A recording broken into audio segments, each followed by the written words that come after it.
Sir sir బాబా బాబా అడిగాను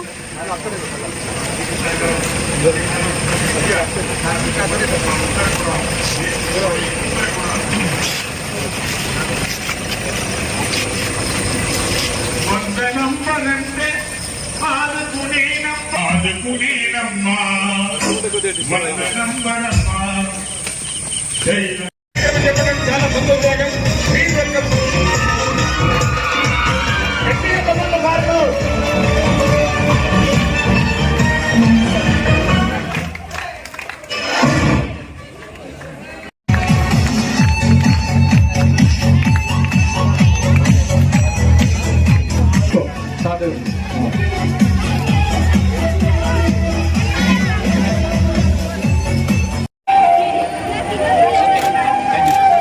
okay, thank you. ఇంకా అందరూ వచ్చారా? ఓకే. మరి సిటీ పోలీసు వారు కూడా ఇక్కడ ఉన్నారు. మరి ఏ విధంగా మరి మన మహిళల కొరకు ఏ విధమైన రక్షణ చర్యలు చేపడతా ఉన్నారో వారు చక్కగా మీ ముందు వివరించడానికి వారు సిద్ధంగా ఉన్నారు. కాబట్టి మీరు కూడా వారి యొక్క మాటలు, వారి యొక్క చెప్పే ఒక పద్ధతులు మీరందరూ కూడా గ్రహించి ఆ విధంగా విధానాలు చెప్పి తెలియజేస్తా ఉన్నాం. మరి మా సిటీకి సంబంధించి ఏం పేరు చెప్పారు? Nakshatra. Nice. Start. Police officer.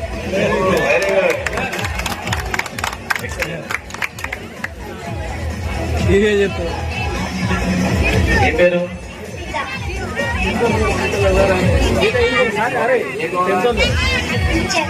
Teacher. Very good.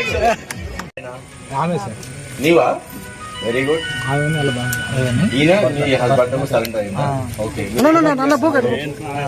కూలి పని చేస్తున్నా. లైక్ మీకు గవర్నమెంట్ వచ్చినాయన్ని ఏం రాలేదు. అమలు చేస్తాం. ఓకే. ఏ సీన్ అవుతుంది? ఈ సీన్ చెప్తున్నాడు కదా నీకు.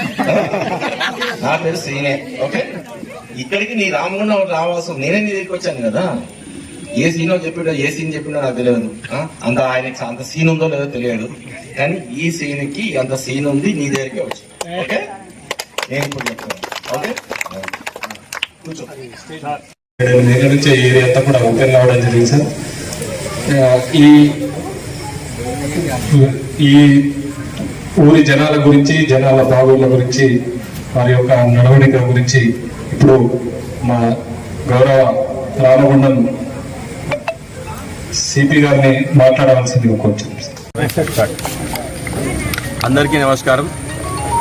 ఈరోజు బ్యాక్ టు బేసిక్స్ అనే కార్యక్రమం కింద, అంటే మనం పోలీసింగ్ని బేసిక్ పోలీసింగ్ ఏంటి, బేసిక్ పోలీసింగ్లో ఇంతకుముందు విలేజెస్కి వెళ్ళి విలేజెస్లో వాళ్ళతో మాట్లాడి వాళ్ళ యొక్క సమస్యలు తెలుసుకొని, పోలీస్ రిలేటెడ్గా ఏమైనా సమస్యలు ఉన్నాయా, దీంట్లో ఎందుకు క్రైమ్ ఏమైనా అవుతుందా, లేకపోతే క్రైమ్ చేయడానికి ఏమైనా ఆస్కారం ఉందా, లేకపోతే గొడవలు పడడానికి ఆస్కారం ఉందా, ఇట్లాంటివన్నీ బ్యాక్ టు బేసిక్స్ అనే దాని కింద ఒక కార్యక్రమం కింద విలేజ్కి వచ్చి విలేజ్లోనే అందరితోనే మాట్లాడి అందరితోనే కలిసి ఈరోజు ఈ ఆధునిక కాలంలో జరుగుతున్న దారుణాలు కానీ వాటివన్నీ, ఇప్పుడు ఫర్ ఎగ్జాంపుల్ సైబర్ క్రైమ్ కానీ, అందరికీ సెల్ ఫోన్లు అయినాయి, ప్రతి ఒక్కరికి సైబర్ క్రైమ్ అయిపోయింది. 8 లక్షల డబ్బులు ఉన్నదని బ్యాంకులో ఉన్నప్పుడు ఏదో ఓటీపీ పెట్టగానే ఏదో ఇచ్చేస్తే అది చెప్పగానే డబ్బులు పోతున్నాయి, పోగొట్టుకుంటున్నారు.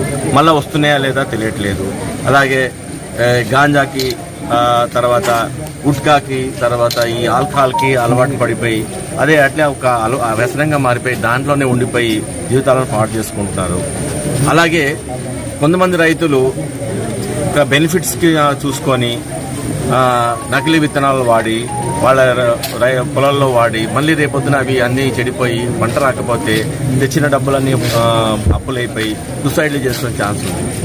అది కాకుండా పిల్లల్ని, అమ్మాయిలని, ఆకతాయి పిల్లలు కానీ, తర్వాత కొంతమంది వేరే దృష్టితో చూసి వాళ్ళని చెడపడానికి ప్రయత్నం చేసి కేసులు అయ్యి వాళ్ళు చాలామంది ఇలా ఇబ్బంది పడే ఛాన్స్ ఉంది. కాబట్టి ముందుగానే police at your door step అనే కార్యక్రమం కింద ప్రతి విలేజెస్కి మన ఆఫీసర్స్ అందరికీ నేను ఇన్స్ట్రక్షన్ చేయడం జరిగింది.